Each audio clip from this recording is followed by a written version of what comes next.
Hey everybody, welcome back to another exciting episode of the Stash Project. This is going to be our February 2025 kit release video. If you haven't been new to the channel and you're here from watching the Automotive Podcast, then welcome. And we do these, I would say, the beginning of every month, but really it's the end of every month. And these are a little bit behind, but we're catching up to address the expected, and in the case of these videos going forwards, they are the actual released kits for a given month. It's come to a point now where the box art for a lot of the Asian manufactured kits that we talk about aren't publicly available until the kits are released now. Used to not be that way. Used to be able to do these at the beginning of the month to tell you what was coming, but as it stands now, we're just going to be doing these at the end of the month. And I know in the last one I said, oh, by the end of March we'll be caught up, so it's now April as you're watching this, but we will be caught up. I promise. So in this video we have a brand new tool, a couple of minor modified reissues, and just a lot of just sort of generalized reissues, although some of them have not been seen in quite a while. So we have a little even split here of things in the United States and in Japan, so let's hop on into it. Over at round two, there's one kit this month, and you'll notice as we go through the upcoming months, because again we're filming this in April for February, that this is pretty much going to be your last round two release for a couple of months. Between Chinese New Year's and the ongoing tariff issues, it'll be interesting to see when round two starts shipping kits back over. There's been a substantial increase of the MSRP over at Stevens International on the pending releases for the rest of this year, and so yeah, that's not a good thing. So we'll see where all that ends up shaking out over time, but as it stands right now, it's not a good deal. So this is the Mustang Hell Drivers Thrill Show Car. It's had pad printed drag slicks, expanded decal sheet, vintage packaging. This packaging from the 1980s. Actually 1978, I believe. I actually have this pulled up so we can do the appropriate report on the the box art. 1978 was when this box art was released. This was an annual kit, of course, started in 1974, ran through 77, and then started being a bunch of different things since then. This kit does not have, or should I say no longer, this is where I was going with that, no longer not have the stock wheels that it had in the annual days. Those are gone someplace. The inserts couldn't be found, so it has these sort of mini light style mag wheels that are on the box art there, and then the drag wheels, because this is also like a drag car plus a street machine, is where we're at with this. Not really a stock vehicle. The last time the Mustang 2 itself was out was 2005, so it's been 20 years since you were able to purchase this kit fresh off the shelves. I see them floating around at hobby shows every now and then, not as much as they used to. Obviously, that's just the way those things go. The longer they've been since they've been released, the rarer, so to speak, and I'm using air quotes rare there because it's not rare like valuable, just rare in the sense you don't see that many of them anymore. You know, all in all, okay, Mustang 2 kit. MPC had one, AMT had one. There's arguments back and forth as to which one's more accurate, but be that as it may, this is the one that they're giving you, and so that is out there for folks who are so inclined. Over at Atlantis, we had one release this month, and that is a reissue. Now, this is the original 1960s, 1963 to be specific, Revell kit. This is the 57 Chevy Nomad two-door station wagon. It's got some nifty box art here that very much replicates the original 1963 Revell box art. And you'll notice down there at the bottom of the box says 1/25th scale made from original vintage molds, which means that nothing fits still to this day. Everybody's favorite speed builder review channel did a build of this in the course of 2 days and made a holy hot mess out of it. This is a kit that if you are going to build a good model out of it, you are going to spend a lot of time building a good model out of it. This is not, by any stretch of the imagination, I'm not going to slander the people who like these old Revell kits. That's your personal choice. I don't agree with it, but I'm not challenging your ability to have your own choices. but this is not something you just throw together. The fact that this thing was actually a child's toy at one point, because remember that's what models were back in the 60s, is borderline hilarious. I guess Revell enjoyed torturing children. So yes, you can eventually, with a lot of work, a lot of gumption, and a lot of effort, build a nice Chevy Nomad out of this. Throwing it together out of the box, if you are a newbie, casual kind of builder, this is not the kit to pick. Now, fortunately for you, if you haven't picked one of these up, they've sold out of them, because there ain't nothing that sells harder to certain demographics in this hobby like being sent back to their childhood. And yeah, some people have decided that they were going with that. Now, granted, this kit hasn't been available in 30 some odd years either, so I can certainly see why people would forget what it is and go run right out and buy one. But I suspect the overall reviews of this kit, as people start getting into them, are going to be not particularly happy with what comes in the box. So, buyer beware. I'm not saying you shouldn't buy it. I'm just saying you should know what you're getting yourself into. That has been the long-standing tradition of this channel. It's not so much that we tell you not to buy anything. It's that we tell you you ought to know what you're buying first. More recently, there's been a couple of videos out about a kit we'll talk about in the next video. And for March's video, that has gotten a whole bunch of negative feedback about the contents of the box. And the contents of the box, much like that, have been around since 1963. They've been reissued like 10 times, and it's not the hobby's responsibility to have you do a little bit of research into what you're purchasing. Even if you don't know, you should ask. Hey, excuse me, I have a large channel with 2,000 plus subscribers on it. Not me, because I don't. Does anyone built this before? Does it suck? Little questions like that are always helpful.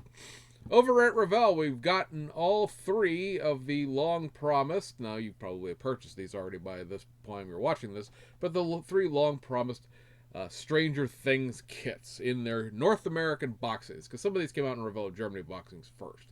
So first up, you have the Argyle Volkswagen T3 Surfer Boy Pizza Van.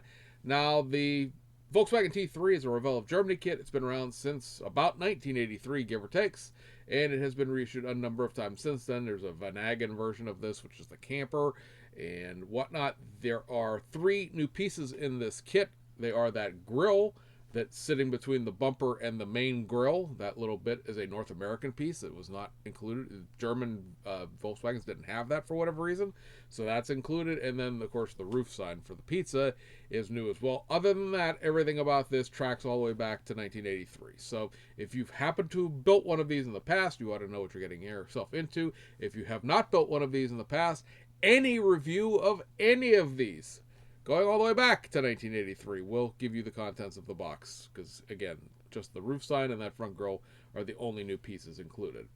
Then we have Billy Hargrove's 1979 Chevrolet Camaro Z28. So this kit has had a little bit of work done to it. This is the venerable Monogram 79 Camaro 3-in-1 kit. It has T-tops in all of those releases, and a I'm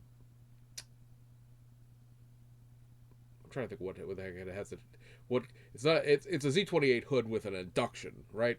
So this kit has a flat hood with no induction, and also they have created a new top insert to the tool to make the roof a flat roof and no longer has the T-tops. Now, people will point out that they just welded some things shut or something like that. That's not technically correct. What you're seeing when you look at this is the fact that the inside of the roof, basically, the headliner of the car in real life, still has the T-top outline stamped in it, because those are on the bottom of the mold. Remember, you have a top of the mold that has all of the engraving of the outside of the body kit, and then all of the engraving for the inside of it is on the bottom side. So the bottom side is still the same. It's still stamped with the T-tops, but the top piece is new, and it has a solid roof. Now, there's a lot of commentary, and I don't necessarily disagree with it, that the roof line is all janky from them making this, it's a 1980s kit, right? So we're fitting a 2024 piece of tooling steel into a 1980s kit and hoping for the best, and I guess they probably got their best out of it. It doesn't necessarily perhaps look the best.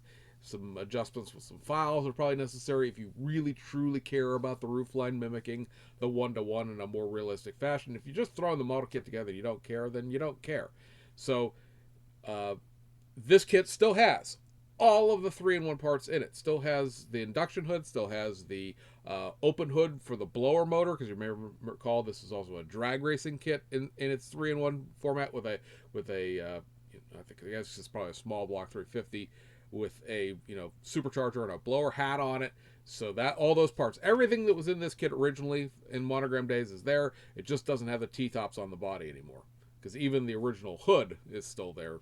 But flat hood, modified body shell are the new pieces there. And then lastly, from the Stranger Things series, and this is the brand new toolkit, is Jim Hopper's 85 Chevy K5 Blazer. So something that a lot of us have wanted for a very long time, a good, decent Blazer kit.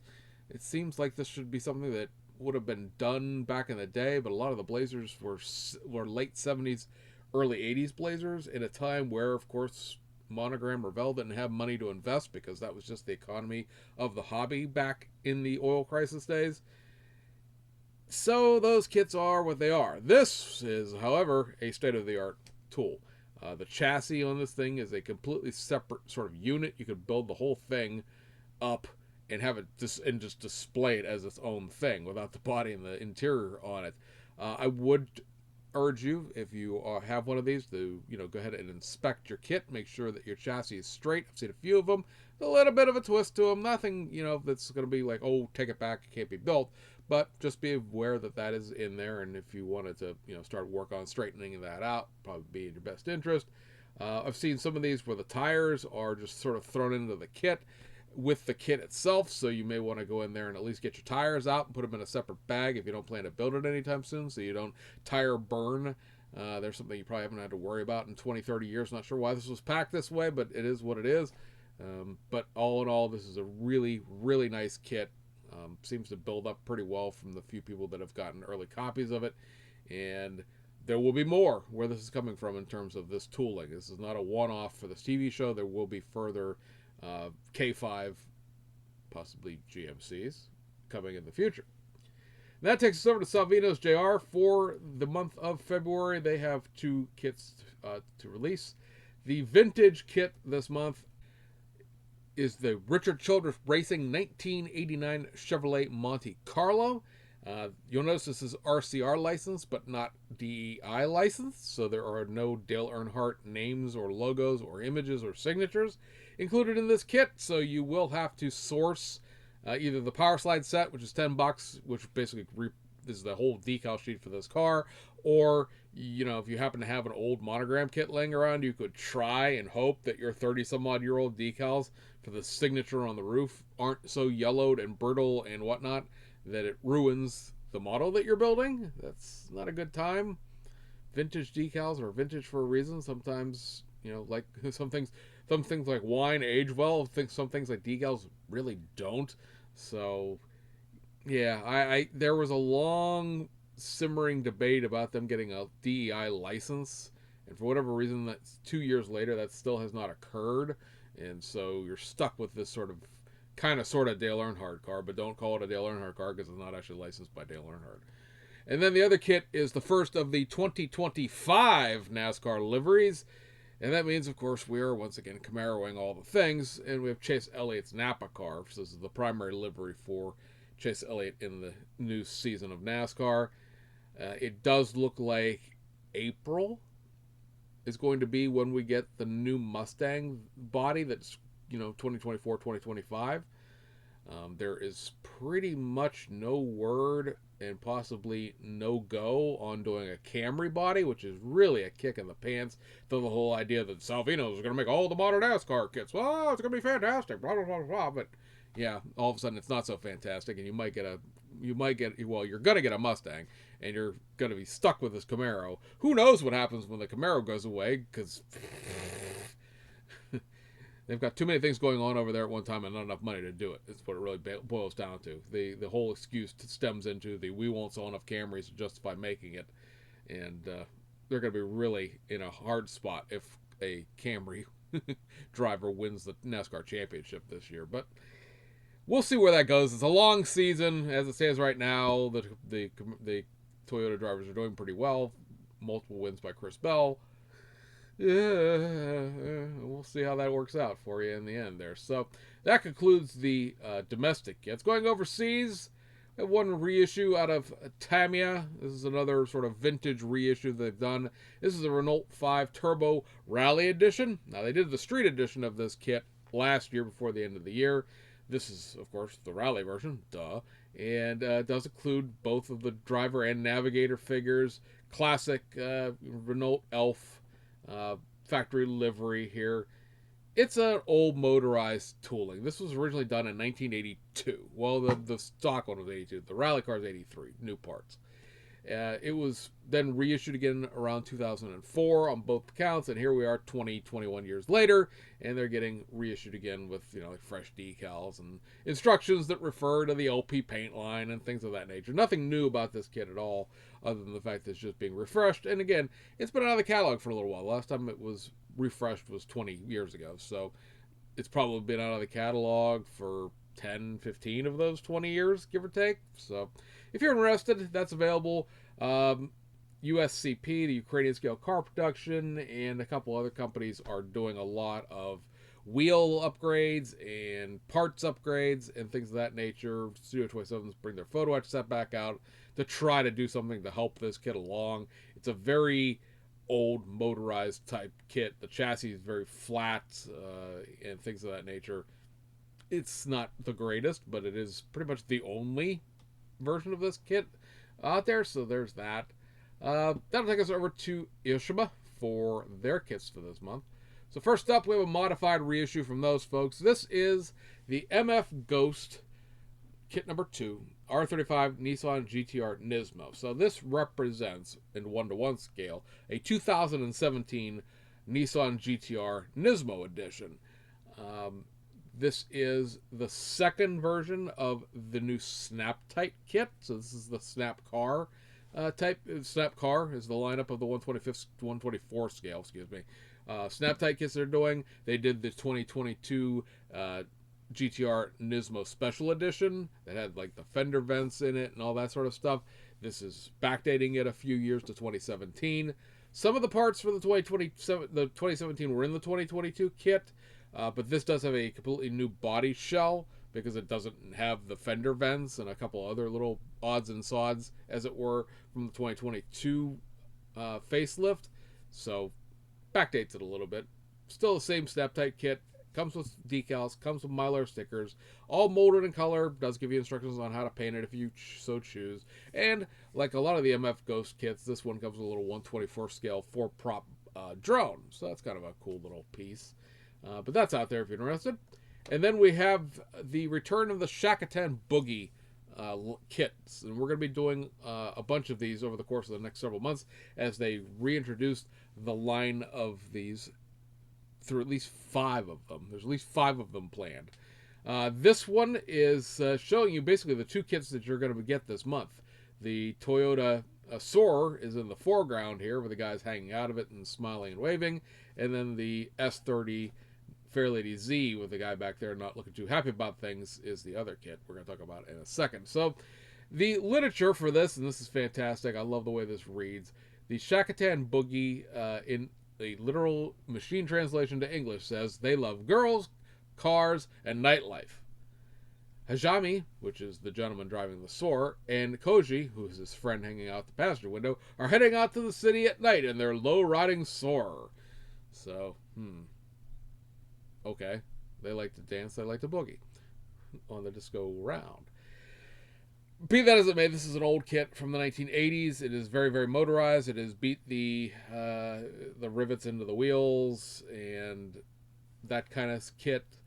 This particular kit has some really wanky camber to it. I mean, it's like the wheels are barely attached to the car. They are on 30-degree angles from center, off of just zero, right? They're like almost over a 45-degree angle in the built kit. It doesn't show necessarily that bad in the comic strip version, but yeah, the real thing, it's that bad. It's a $20 model kit. So yeah, if you want to collect the Shakatan Boogie series cars, they're like again starting the series over again. So you can hop on it on fresh decals and cheap prices, so to speak. When these would have been about 15 years or so since these were out last, so they've gotten a little pricey. Some of them are kind of hard to find. This one in particular is a little hard to find. So yeah, there's that.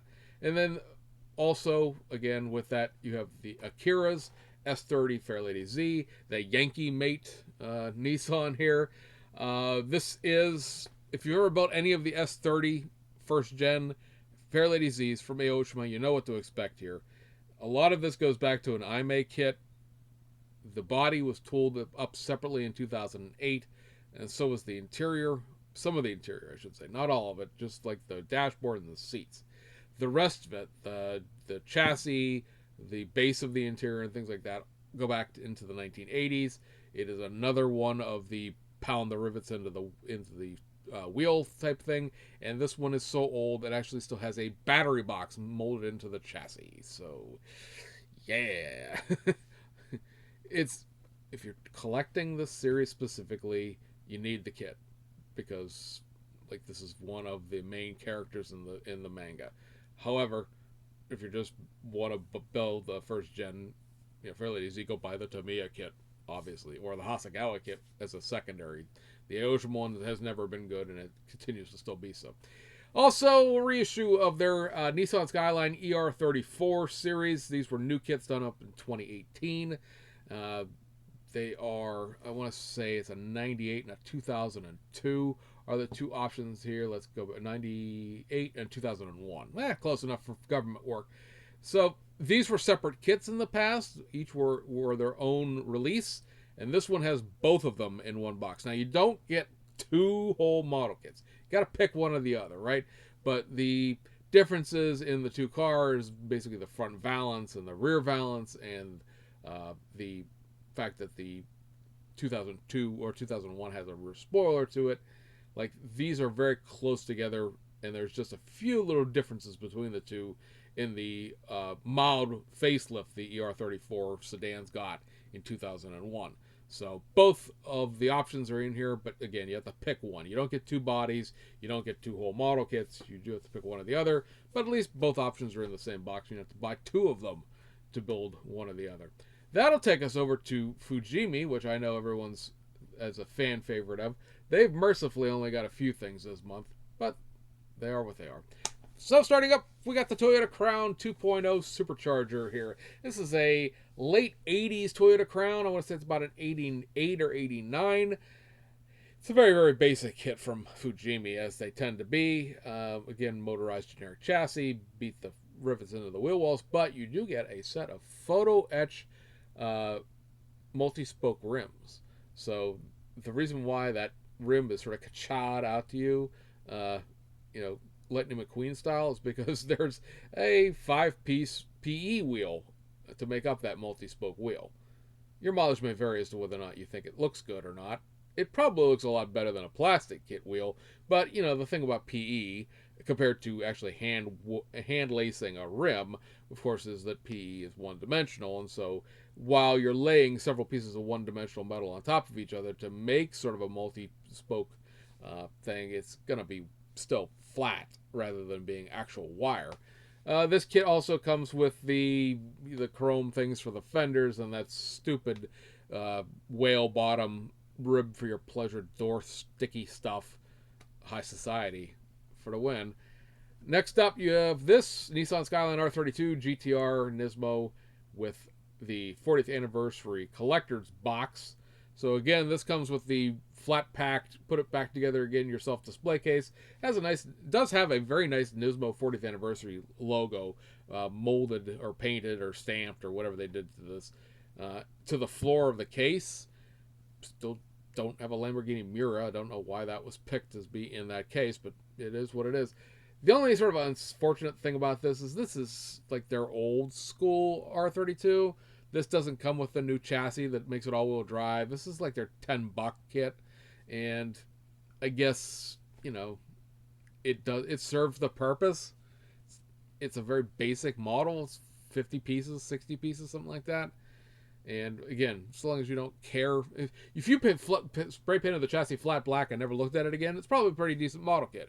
If you give a crap at all about the fact that the Nissan Skyline GTR is an all-wheel drive car and not a rear-wheel drive car, then that chassis is probably going to do what it does to me, which is drive you crazy.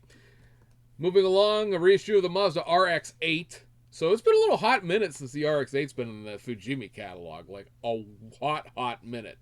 I had one of these in a different boxing, and I was kind of into the idea of building it because, it's an RX-8. It's not an RX-7. It's a little bit different, it's a weird car. It didn't do very well sales-wise. Obviously, that's why the RX-8 doesn't exist. It's sort of like a big, bloated Miata looking kind of thing with those weird, like, side opening doors like a 2000s era Ford F-150 he used to have.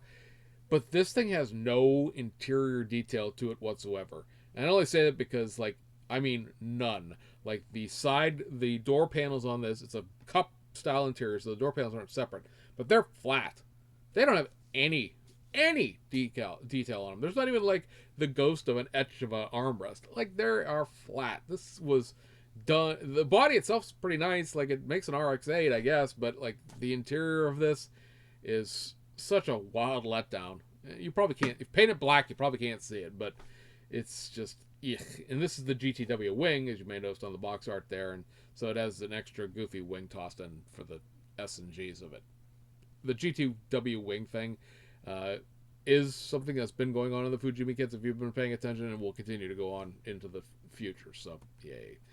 Over at Hasegawa, reissue of their Mini Cooper, their 90s era Mini Cooper. This is the 40th anniversary limited edition 1999 kit.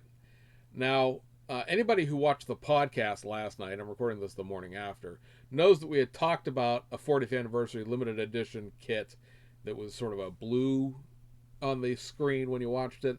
This one is molded in red. And the difference between the two of them, because there's going to be two 40th anniversary limited kits by the time summer is over with, is this is the sort of wider stanced, flared Mini Cooper Sport.